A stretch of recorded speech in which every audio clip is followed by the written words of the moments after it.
संस्कृताय अहम वर्षा भवतां सर्वेषां हार्दिक स्वागतम एवं अभिनंदनम करोमि। तो आज हम आपको संस्कृत प्रश्नोत्तरी में कारक प्रकरण में संस्कृत प्रश्नोत्तरी में 134 से लेकर के 157 तक प्रश्न देंगे। ठीक है, जो बहुविकल्पीय हैं। और सबसे पहला प्रश्न है, इत्थम भूत लक्षणे इस सूत्र का उदाहरण है। इत्थम भूत लक्षणे का उदाहरण मुखेन त्रिलोचनम जटाभितापसः पादेन गच्छति प्रकृत्या शोभन है। तो इत्थम भूत लक्षणे का सूत्र है जटाभितापसी। तो इत्थम भूत लक्षणे जब कोई किसी विशेष चिन्ह से ज्ञापित हो, तब जिस चिन्ह से वह ज्ञापित हो उसमें तृतीय विभक्ति लगती है। जैसे जटाभितापस है। ठीक है, जटाओं से तपस्वी जान पड़ता है। ठीक है भाई, इत्थम भूत लक्षणे का जो अर्थ है जब कोई किसी विशेष चिन्ह से ज्ञापित हो। ठीक है, फिर है हेतु तृतीया का उदाहरण। हेतु प्रकृत्या चारु अध्ययनेन वसति दुखेन याति या मासेन व्याकरणम। हेतु तृतीया का उदाहरण। तो हेतु तृतीया का उदाहरण है अध्ययनेन वसति। हेतु तृतीया मतलब कोई कारण होना चाहिए। इसमें अध्ययनेन वसति, अध्ययन के कारण वो रहता है, कहीं भी रहता है तो अध्ययन के कारण वह रहता है।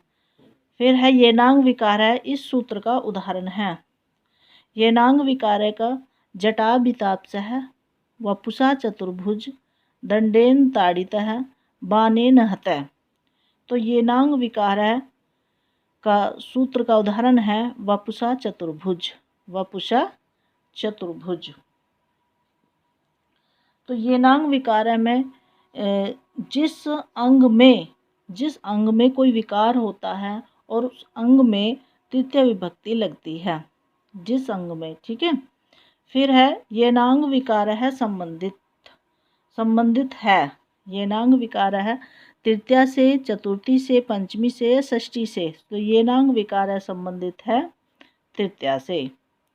ठीक है, येनांग विकार में जिस विकृत अंग के द्वारा अंगी का विकार लक्षित हो, उस अंग से तृतीय विभक्ति होती है। ठीक है, आप समझ गए होंगे।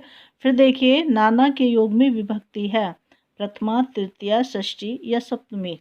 प्रथमा के योग में है तृतीया।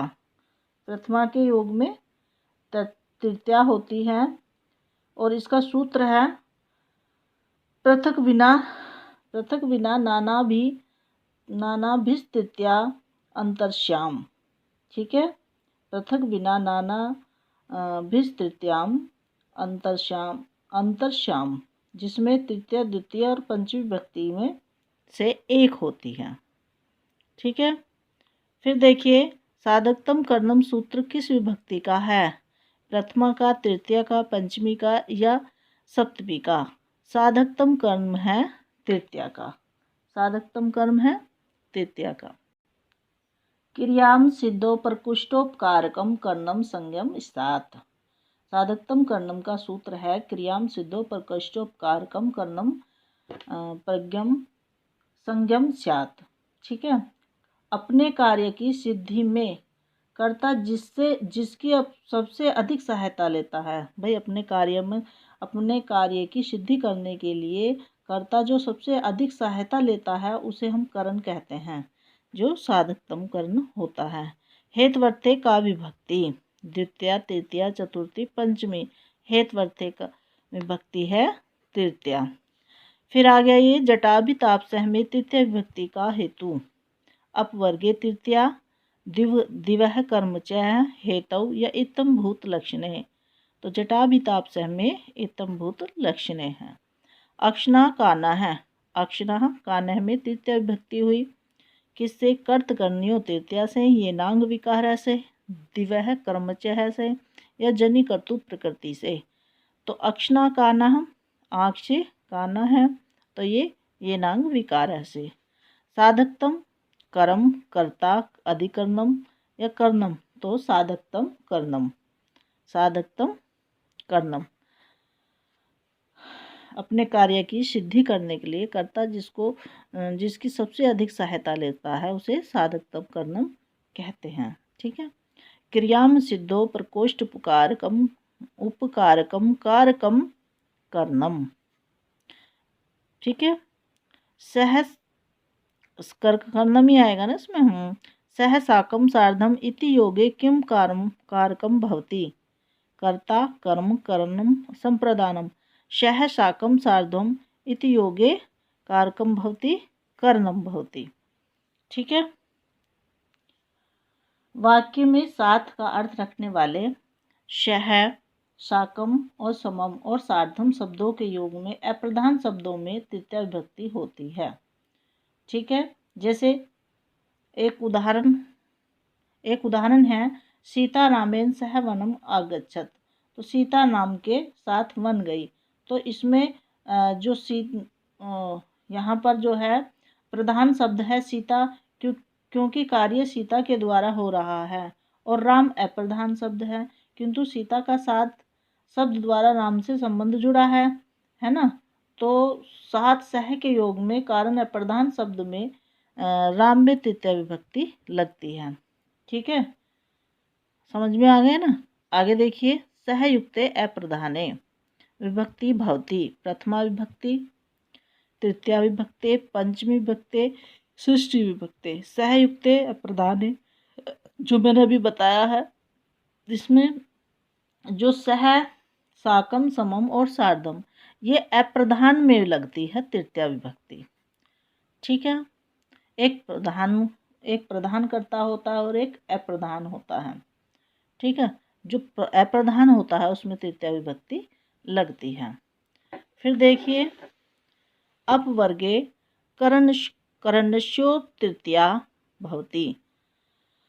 करण्योस् तृतीया भवति। अपवर्गे करण्योस् तृतीया भवति। कर्तकर्मणो हेतु करण्योः कालाधमनो संज्ञा सर्वनामनो तो कालाधमनोर। ठीक है। इसमें क्या होता है, फल प्राप्ति अथवा कार्य सिद्धि को अपवर्ग कहते हैं, और अपवर्ग के अर्थ का बोध कराने के लिए काल और सात्यवाची तथा मार्ग सात्यवाची शब्दों में तृतीया होती है। ठीक है।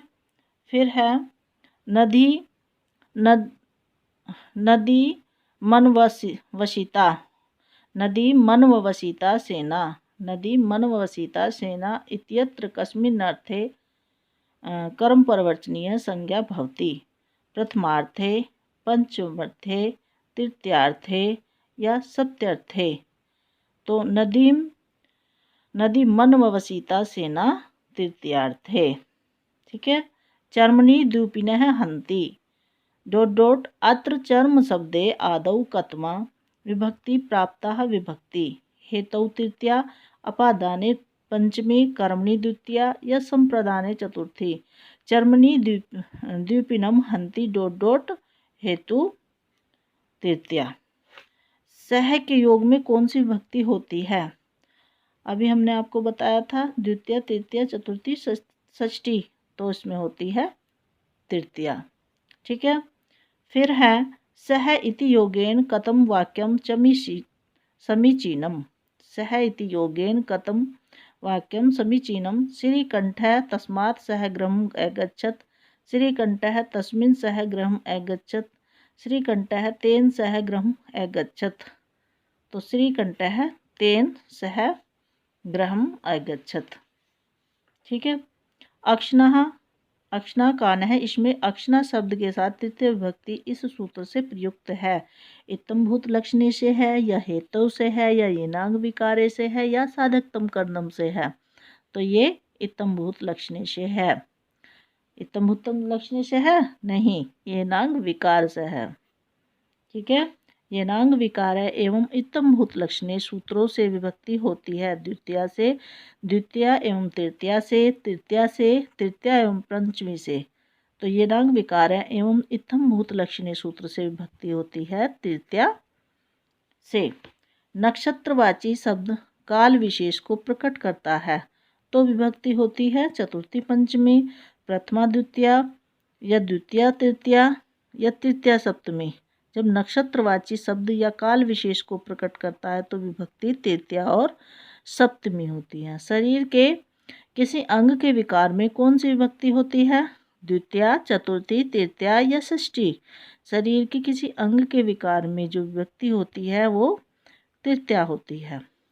ये नांग विकार है सूत्र है करण कारक का, कर्म कारक का या संप्रदान कारक का या अपादान कारक का। ये नांग विकार का सूत्र है करण कारक का।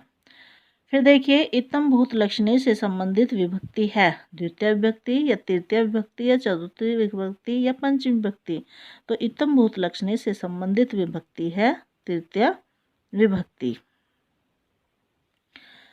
तो मित्रों मैं आशा करती हूँ कि आपको ये जो प्रश्न हैं ये अच्छी तरीके से समझ में आ गए होंगे। इसमें मैंने कुछ व्याख्यात्मक प्रश्नों की व्याख्यात्मक चर्चा की है जो आपको समझ में आने चाहिए और इसी तरीके से हम संस्कृत प्रश्नोत्तरी को लेकर चलते रहेंगे। अब ये कारक प्रकरण में प्रश्नोत्तरी चल रही है। आपको ये कैसी वीडियो लगती है? अगर अच्छी लगती है तो लाइक और न्यू है तो सब्सक्राइब करिए और लाइक और कमेंट्स भी करिए ताकि हम अपनी वीडियो को आगे ले जाने में आपकी सहायता मिलती रहे हमें। तो इसी के साथ मैं विदा लेती हूँ। कल फिर मिलेंगे अगले प्रश्नों के साथ। धन्यवाद। नमः संस्कृताय।